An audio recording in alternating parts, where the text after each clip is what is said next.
السلام علیکم، میں ہوں عریج ہاشمی اور آپ دیکھ رہے ہیں ANC ڈیجیٹل۔ پروگرام کا نام ہے بے باک، جس میں ہمارے ساتھ موجود ہیں ڈاکٹر مجاہد مرزا اپنے بے باک تبصروں اور تجزیوں کے ساتھ۔ 3 کروڑ سے زائد پاکستانی سیلاب کی تباہ کاری سے دوچار ہیں۔ چند ایک علاقوں میں پانی بدتدریج کم تو ہونا شروع ہو گیا ہے، لیکن دوسری جانب سیاسی درجہ حرارت مسلسل بڑھتا جا رہا ہے۔ عمران خان صاحب کی گھن گرج، وزیر اعظم شہباز شریف کی اقوام متحدہ کے اجلاس میں شرکت اور پنجاب اسمبلی میں ڈرامائی صورتحال پر آج ہم گفتگو کریں گے، مگر پروگرام کے آغاز میں ہم ذکر کریں گے ٹرانسجنڈر پروٹیکشن ایکٹ کا۔ ڈاکٹر صاحب، خواجہ سراؤں کے حقوق کے لیے جو بل پاس کیا گیا ہے، اس کے متعلق ہر بندہ اپنے انداز میں تشریح کر رہا ہے اور ہومو سیکشولیٹی کو بھی اس سے لنک کیا جا رہا ہے۔ اس صورتحال پر آپ کیا کہیں گے؟ لا حول ولا قوت۔ پہلی بات تو یہ ہے کہ اس کا ہم جنس پرستی سے تعلق ہی کوئی نہیں ہے۔ اچھا، اب ایک چیز یہ بھی دیکھیں کہ یہ قانون بلکہ 2 سال سے کچھ کم پہلے یہ قانون منظور ہوا، اور اب اسے کیوں اٹھایا جا رہا ہے؟ یہ ایک خالصتاً پولیٹیکل کوئی گمک ہے جو خاص طور پہ مذہبی تنظیمیں چلا رہی ہیں۔ اچھا، اب ہم آتے ہیں کہ اس کا یہ ہے کیا، ٹرانسجنڈر ایکٹ ہوتا کیا ہے؟ پہلی بات تو یہ کہ خواجہ سرا کہنا بذات خود انسانیت کی توہین ہے۔ خواجہ سرا کوئی لفظ نہیں ہے، یہ خواجہ سرا ایک زمانے کی بات ہے جب ایسے لوگوں کو اس میں رکھا جاتا تھا محلات میں، اور وہ خواجہ سرائی کرتے تھے، وہ وہاں حفاظت کرتے تھے۔ یہ اب لفظ ہے، دو لفظ ہوتے ہیں۔ ایک ہوتا ہے سیکس، انگریزی میں اس کا مطلب ہے جنس۔ ایک لفظ ہوتا ہے جینڈر، اس کا مطلب ہے صنف۔ بات یہ ہے کہ اگر آپ پیدا ہوتے ہیں تو جب آپ کے ساتھ کوئی نقائص ہوں، تمام لوگ، تمام انسان پیدا جب ہوتے ہیں، انسان کیا تمام جاندار اس طرح پیدا ہوتے ہیں کہ ان کے جینز کے کچھ نقص ہوتے ہیں۔ مثال کے طور پر کوئی ڈائبٹیز کے جینز کے ساتھ پیدا ہوتا ہے، کوئی بلڈ پریشر کے جینز کے ساتھ پیدا ہوتا ہے، کوئی خدا نہ خواستہ سرطان کے جینز کے ساتھ پیدا ہوتا ہے۔ اگر کوئی اس طرح پیدا ہو گیا کہ وہ ہے کچھ، دکھائی کچھ دیتا ہے اور ہے کچھ، تو اس پہ یہ تو زبردستی نہیں کی جا سکتی کہ آپ اگر اپنے آپ کو عورت سمجھ رہے ہیں تو آپ مرد بن کے رہیں۔ ایسے کیسے ہو سکتا ہے؟ اس کی باقاعدہ مثالیں ہیں۔ اصل میں یہاں پہ ہمارے یہاں کوئی اس قسم کی بات سامنے آتی نہیں۔ ہمارے یہاں تو اگر اس قسم کا کوئی بچہ پیدا ہو جاتا ہے، اس کی زندگی اجیرن کر دی جاتی ہے، اس کو گلیوں میں پھینک دیا جاتا ہے۔ وہ اسے باقاعدہ ایک جسے ہم اب لفظ وہ استعمال نہیں کرتے، ہجڑے بنا دیا جاتا ہے، زنخواہ بنا دیا جاتا ہے، مطلب اس قسم کی چیز۔ یہ کیا فضول بات ہے؟ آپ کے ہاں، میرے ہاں، آپ کے ہاں، کسی کے ہاں کوئی بھی ایسا بچہ پیدا ہو سکتا ہے جس کے جینز تھوڑے سے مختلف ہوں، اور یہ بڑی تکلیف سے بات ہوتی ہے ریچ کہ انسان ہے، اسے بتایا کچھ جا رہا ہے اور ہے کچھ۔ آپ کو میں مثال دے دیتا ہوں کہ ایک لڑکی میری شناسہ ہوئی اور وہ رہنے کے لیے آئی، اس کے پاس رہنے کی جگہ نہیں تھی، تو میں نے اسے رہنے کے لیے جگہ دی اپنے دفتر میں۔ خوبصورت لڑکی تھی، لڑکیوں جیسے بال تھے، لڑکیوں جیسا جسم تھا، لیکن وہ بہت گھبرا کر رہتی تھی۔ اور خیر وہ وہاں سے چلی گئی، اس کے بعد ایک طویل عرصہ ہو گیا، تو ایک رات مجھے فون آیا اور کسی نے مجھے مردانہ آواز میں کہا کہ کیسے ہو؟ میں نے کہا میں ٹھیک ہوں، لیکن آپ ہیں کون؟ اس نے کہا ہا ہا ہا ہا، میں تو آپ کے ساتھ ہماری لڑائی ہوتی تھی، جھگڑا ہوتا تھا، اور ہم تو بہت اچھے دوست تھے۔ تو میں حیران و پریشان، میں نے کہا آپ کا نام کیا ہے؟ اس نے کہا جی میرا نام ماتے ہے۔ اب ماتے نام کے کسی شخص کو میں نہیں جانتا تھا، تو کہنے لگا کہ میں آپ سے کب ملوں؟ میں نے کہا ابھی آ جاؤ۔ تو میری بیوی کہنے لگی کس کو رات کے وقت بلا لیا؟ میں نے کہا آنے دو بھائی، جو بھی ہے آ جائے گا، کیا مسئلہ ہے؟ تو تھوڑی دیر کے بعد بیل بجی، میری بیوی گئی تو اس سے کسی سے ایسے مل رہی ہے جیسے بہت قریبی کوئی انسان ہے۔ تو وہ جب اندر آیا تو بہت خوبصورت، بال کٹے ہوئے، جینس پہنی ہوئی، مردانہ آواز، داڑھی بڑی ہوئی تھوڑی سی ہلکی ہلکی، اور وہ میں اس سے گلے لگا اور میں نے کہا کہ تم مارتھا تو نہیں ہو؟ اس نے کہا بھول جاؤ۔ اب مسئلہ یہ تھا کہ اس کو ساری عمر لڑکی کے طور پہ پروان چڑھایا گیا، اس کا جسم بھی لڑکی والا تھا، لیکن جب اس کے اندر تھا وہ چاہتا تھا کہ وہ مرد بنے، وہ مرد رہے، کیونکہ وہ اپنے آپ کو مرد محسوس کرتا تھا۔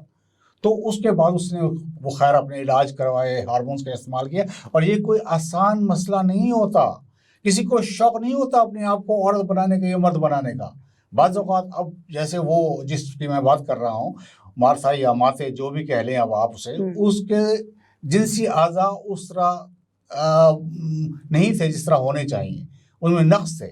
اور ایسا بھی ہوتا ہے کہ بعض اوقات جنسی اعضاء بھی ہوں، لیکن آدمی اپنے انسان آدمی تو غلط لفظ ہے، انسان اپنے آپ کو محسوس کر رہا ہو کہ وہ عورت ہے یا لڑکی ہو اور وہ اپنے آپ کو محسوس کر رہی ہو کہ وہ مرد ہے، جیسے میں نے آپ کو بتایا، تو یہ جو قانون ہے یہ ایسے لوگوں کو ہمارے معاشرے میں قبول کیے جانے کے لیے لفظ ہے. کوئی میں تو نہیں چاہوں گا کہ میں جا کے کہہ دوں کہ میں عورت بن گئی، یا تم چاہو گے تم جا کے کہہ دو مرد بن گئی. ایسا کون کرتا ہے؟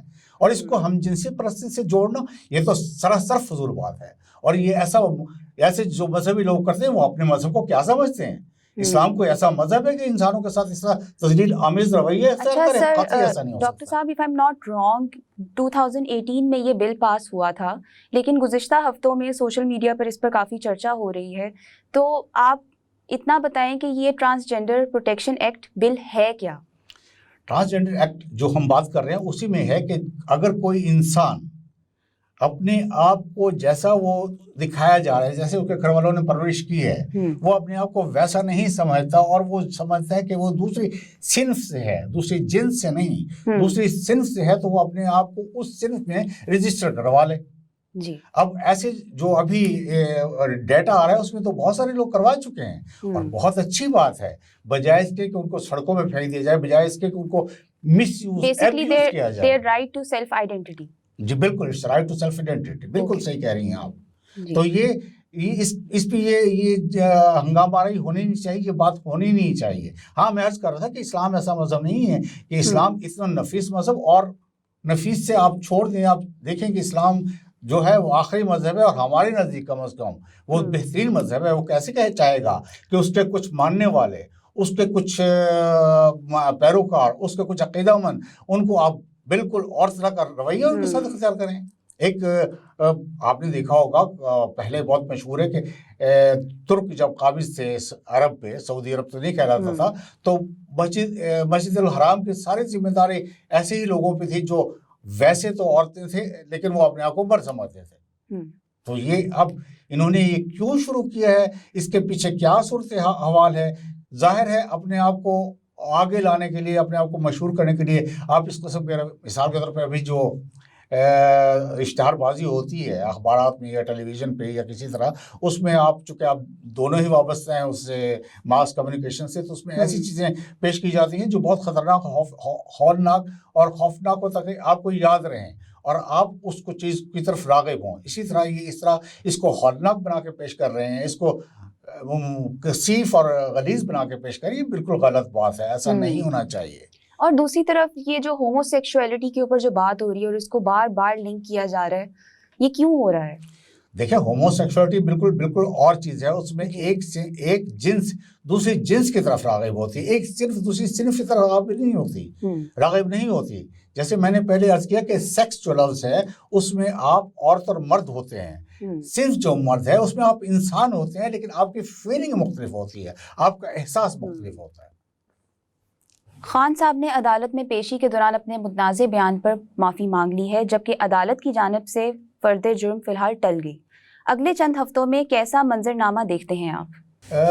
فی الحال نہیں ٹل گئی، باقاعدہ ٹل گئی. ہم نے اپنے پہلے پروگرام میں پچھلے میں یا اس سے پچھلے میں بتایا تھا کہ ایسا نہیں ہوگا اور ہونا بھی نہیں چاہیے. ویسے بھی عدالت نے کہا کہ یہ آپ کی عدالت ہے، اس کا مطلب یہ ہے کہ آپ سب کی عدالت ہے، لیکن خیر خاص طور پر انہیں کہا گیا.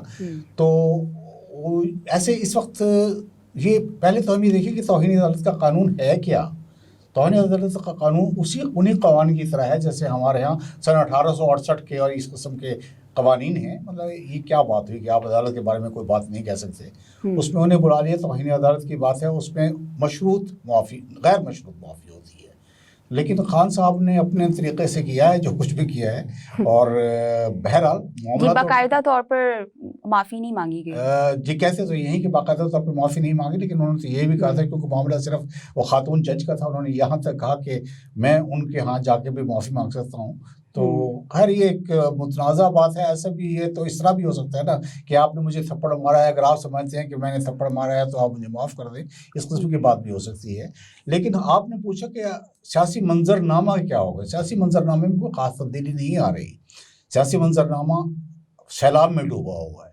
آپ سیاست پہ جتنی بھی باتیں کریں اس وقت وہ مناسب نہیں ہیں، لیکن یہ ایسا ہو رہا ہے مثال کے طور پہ پی ٹی آئی کے اندر ہی جو فواد چودھری کا سٹانس ہے، فواد چودھری کی جو باتیں ہیں وہ بعض اوقات بہت ہی تکلیف دینے والی ہوتی ہیں ایک سیاسی ورکر کے لیے، کہ وہ بالکل آگے نکل جاتے ہیں اور اپنے لوگوں کو رغبت دیتے ہیں، اور حتیٰ انہوں نے یہاں تک کہہ دیا کہ سپریم کورٹ کے چیف جسٹس نے مناسب مشورہ نہیں دیا، تو میں بھی یہ بات کہہ سکتا ہوں کہ مشورہ دینا نہیں چاہیے، آپ جج ہیں تو آپ کو فیصلے کرنے چاہیے، لیکن ایک ایسا موقع ہے جس پہ سبھی پریشان ہیں کہ ملک میں اس وقت آپ اندازہ کیجئے نا کہ سندھ میں 70% جو ہے فصلیں تباہ ہو چکی ہیں۔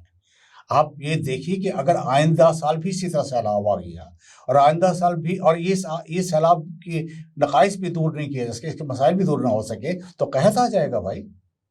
تو یہ صورتحال یہ ہے کہ اس وقت حکومت بھی پریشان ہے اور ایون آپ کے حزب مخالف بھی پریشان ہے، لیکن چونکہ انہوں نے ایک بات کہہ دی ہے وہ بات کو آگے بڑھا رہے ہیں، تو وہ اس طرح چلتا رہے گا، یہ جلسے وغیرہ ہوتے رہیں گے اور سیاسی خان صاحب میں تبدیلی نہیں آئے گی۔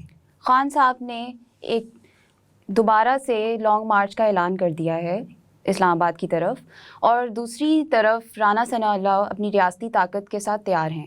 کیا دونوں فریقین تصادم چاہتے ہیں یا پھر کوئی درمیانی راستہ نکل آئے گا؟ شرمندگی ہوتی ہے جب ہم سنتے ہیں نا کہ جب کوئی جلوس اسلام آباد میں آئے گا تو اس کے لیے کنٹینر کھڑے کر دیے جائیں گے، خندقیں کھودی جائیں گی، ایسے جیسے کوئی باہر سے کوئی حملہ آور ہو رہا ہے۔ مطلب یہی کہ ہمارے پاس وہ سسٹم ہی نہیں ہے، یا ہمارے لوگ بے ہنگم ہیں۔ اگر کوئی کرنا چاہتا ہے، احتجاج کرنا چاہتا ہے، اسے پورا حق ہونا چاہیے، اور وہ جائیں۔ اسلام آباد میں جو علاقے محفوظ رکھنے چاہیے ان پہ آپ اپنی فورس لگائیں اور وہاں ان کو نہ جانے دیں۔ اگر احتجاج کرتے تو آنے دیں۔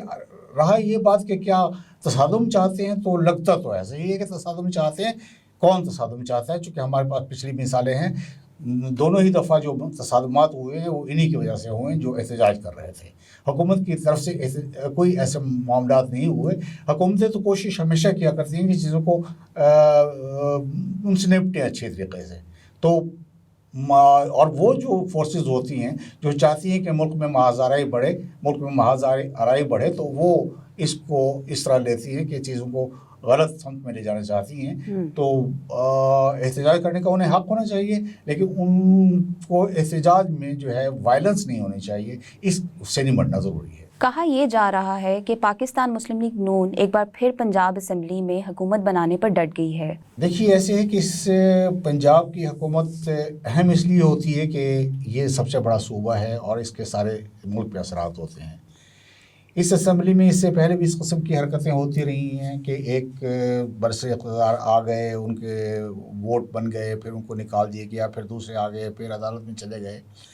تو یہ بھی ہنج پہ کھڑے ہیں، جیسے کہ سب جانتے ہیں کہ پنجاب کی حکومت کوئی مضبوط حکومت نہیں ہے، تو اس کو وہ تو کوشش کریں گے کہ ہلائیں۔ کیوں ہلائیں؟ اس لیے کہ معاملات پولیٹیکل یہی ہے کہ ملک میں الیکشن کروانے کے اس وقت صورت حالات نہیں ہے، تو وہ چاہیں گے کہ اگر پنجاب میں بھی حزب جو حکومت ہے اس وقت پی ڈی ایم کی حکومت ہے وہ آ جاتی ہے تو معاملات جو ہے وہ آرام سے نپٹائے جا سکتے ہیں اور الیکشن اگلے سال ہی کروائے جائیں گے۔ اب چونکہ اس میں کشاکش ہوتی ہے، اب یہ کہنا کہ پنجاب کی حکومت ہے یا یہ کوئی ایسی چیز ہے جس پہ قبضہ کرنے کی کوشش کی جاتی ہے، تو یہ ہے ایسے کی جاتی ہے۔